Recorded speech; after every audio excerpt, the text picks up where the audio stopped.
The World Cup is underway in Brazil, and as is with any sports competition, athletes try to perform to their best abilities to win. Intensive training and special exercise regimens are part of the preparation process. However, some athletes still use illegal substances to perform better. Sports doping is the use of banned performing-enhancing drugs and is considered unethical by most international sports organizations. Is doping a common practice in soccer, and what is the situation in Africa? Well, let's find out now. Joining us live via Skype from Cape Town, South Africa, is Rodney Swigelaar, Director for the Africa Regional Office of WADA, the World Anti-Doping Agency. Mr. Swigelaar, welcome to the program.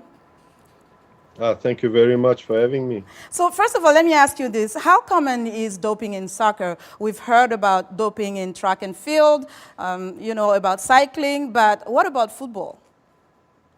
Well, I think, first of all, one must admit and recognize the fact that doping is fairly and very widespread, and that there's no sport immune, and for that matter, no country that is immune to the scourge.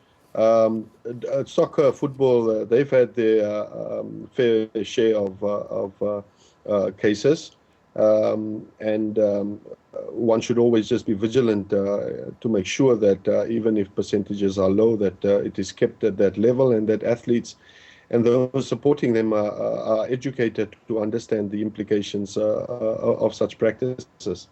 So can you give us a sense of the case in Africa? How much of these cases have you seen?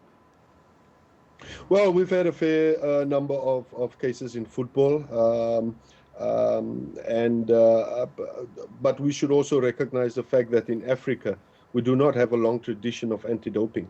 It is basically since the start or inception of WADA in 1999 that efforts to implement anti-doping programs in the continent started, and therefore we are now building up the number of tests being performed, making sure that athletes in all countries are being tested, and not just tested, but also receiving the necessary education so that they don't in the first instance, start to use these substances and methods. So very quickly, in 15 seconds, what are some of the substances that have been used? Well, we know in soccer and football, it's stimulants. We know that the marijuana has been common and cocaine has been common, but there are also others coming forward. So it's very difficult to pinpoint exactly the type of substances. It's widespread. Athletes are trying everything possible to get the edge. Okay, Mr. Swigelaar, thank you so much for joining us today. Thank you for having me. And that was Rodney Swigelaar. He is the director for the Africa Regional Office of the World Anti-Doping Agency. That's our Africa Health Report for today. Back to you, Vincent.